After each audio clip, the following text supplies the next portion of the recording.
Tonton video ini sampai selesai agar Anda tidak gagal paham.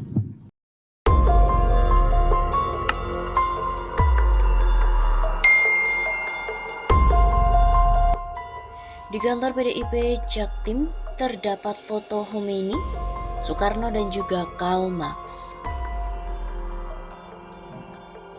Di dalam kantor PDIP Jakarta Timur Jalan Haji nomor 3, Pondok Kelapa, Durensawit, ada foto pemimpin revolusi Iran Ayatollah Khomeini, proklamator bangsa Indonesia Soekarno dan tokoh revolusioner sekaligus penggagas teori sosialisme Karl Marx. Foto ketiga tokoh dunia itu menjadi pembicaraan warganet di media sosial, baik yang pro dan kontra. Bahkan ada yang menilai kantor PDIP Jaktim tak layak memasang foto tokoh dunia itu karena tidak sesuai dengan garis perjuangan Khomeini, Soekarno, dan juga Karl Marx. PDIP lebih berpihak pada pemilik modal dan tidak membela rakyat kecil. Ada juga yang berpendapat foto Karl Marx di kantor PDIP Jaktim dikaitkan partai berlambang banteng lonceng putih itu mempunyai kedekatan dengan penggagas sosialisme. Bahkan foto Khomeini ada yang mengaitkan kedekatan PDIP dengan kalangan Syiah di Indonesia. Warganet ada yang mengatakan PDIP sangat jauh dengan perjuangan dengan Khomeini yang anti-imperialisme dan anti-kapitalisme. PDIP itu pendukung pasar bebas dan berpihak kapitalisme, ungkap beberapa warganet.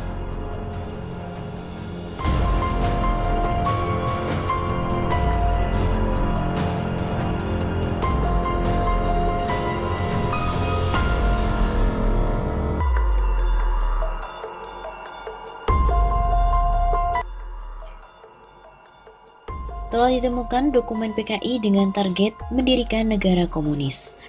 Seorang sejarawan Universitas Negeri Surabaya atau UNESA, Profesor Dr. Aminuddin Kasdi, mengaku menemukan dokumen kecil berisikan rencana pemberontakan PKI dengan target untuk mendirikan negara komunis di Indonesia. Kemudian menghimbau masyarakat untuk tetap waspada dengan isu-isu seolah-olah PKI itu tidak kejam. Masyarakat harus tetap waspada dengan isu-isu yang seolah-olah PKI itu tidak kejam, bukan anti agama dan tetap berjuang untuk NKRI. Begitu kata Dr. Aminuddin Kasdi dalam suatu diskusi kecil di Surabaya beberapa waktu yang lalu. Menurut peneliti kelahiran Nganjuk, Jawa Timur, 9 Januari 1948 itu, semua isu yang mengaburkan kekejaman Partai Komunis Indonesia atau PKI itu tidak didukung bukti historis.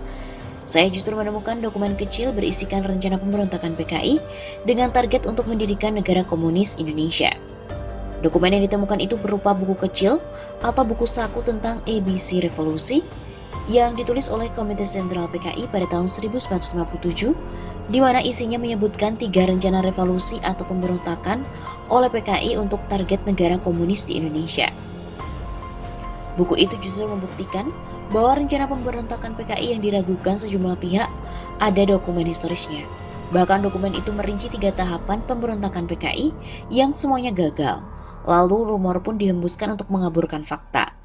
Ujar penulis tesis Masalah Tanah dan Keresahan Petani di Jawa Timur tahun 1960-1965. Anggota masyarakat sejarawan Indonesia Jawa Timur itu menyatakan, temuan dokumen yang sudah lusuh itu tak terbantahkan. Kalau ada orang NU yang dituduh melakukan pembunuhan itu bukan direncanakan, tapi reaksi balik atas sikap PKI sendiri yang menyebabkan chaos saat itu. Mantan aktivis pelajar Islam Indonesia, PII tahun 65, kemudian GP Ansor tahun 68, Himpunan Mahasiswa Islam dan juga Muhammadiyah itu mengungkapkan, sikap PKI memang menyakitkan. PKI melakukan provokasi dengan ludruk yang temanya menyakitkan, seperti matinya Tuhan, malaikat yang tidak menikah karena belum dihitan dan banyak lagi. Oleh karena itu ia juga mengimbau masyarakat agar jangan terpengaruh dengan provokasi politik yang didukung sejumlah media massa untuk membesarkan PKI guna mengaburkan sejarah. Seperti menunjukkan bahwa orang-orang PKI juga ada yang menciptakan salah satu lagu nasional. Kita jangan terpancing dengan sisa-sisa orang-orang PKI di berbagai lini yang berusaha membangkitkan mimpi tentang negara komunis melalui media massa, buku-buku dan semacamnya yang seolah-olah membenarkan dengan bersumber testimoni. Karena ada sisa-sisa PKI yang bercokol di media. Begitu kata guru besar sejarah UNESA itu. Testimoni itu mungkin saja benar dan ia menilai, namun testimoni itu bersumber dari individu yang tidak mengetahui skenario besar dari PKI untuk mendirikan negara komunis di Indonesia. Saya bukan hanya testimoni, saya mempunyai bukti yang sangat gamblang dari dokumen PKI sendiri yang dikeluarkan oleh CC PKI yang dipimpin oleh DN Aidit itu. Jadi rencana negara komunis Indonesia itu fakta historis. Dalam video wawancara khusus, Profesor Aminuddin Kasdi juga meluruskan propaganda yang beredar menyebut G30 SKPKI merupakan rekayasa dari Soeharto.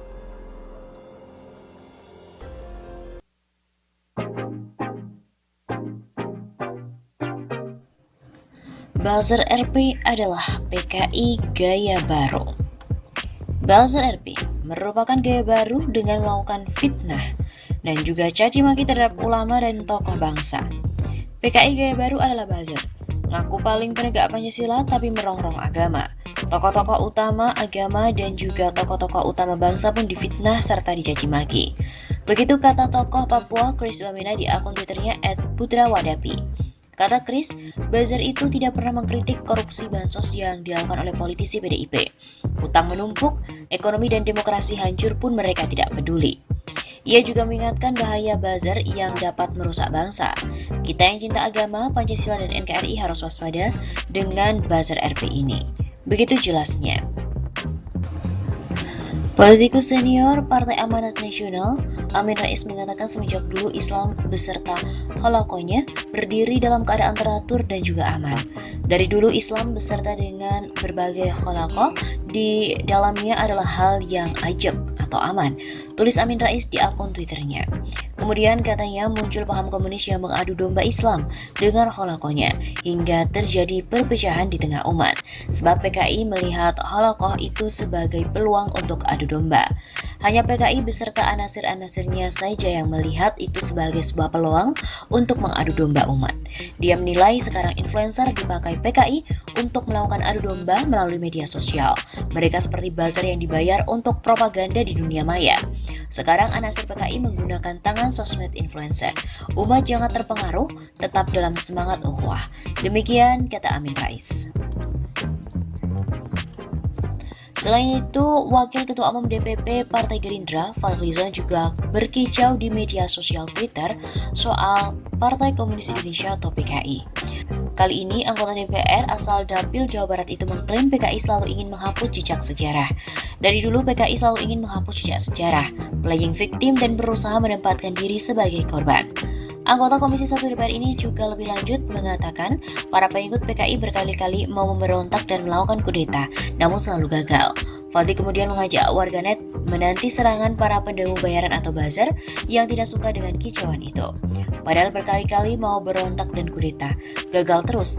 Nah yuk kita lihat komen-komen dari buzzer RP yang pro PKI habis saya tweet ini. Fadli juga mengatakan kicauan akun namaku Anissa dalam unggahannya bahwa fakta sejarah PKI diubah lewat Wikipedia. Warganet waspada pemutarbalikan sejarah. Untuk diketahui, tagar boykot Wikipedia sempat menjadi tren Twitter pada waktu lalu. Tagar tersebut dipicu adanya keterangan dari Wikipedia soal pembantaian di tahun 1965-1966.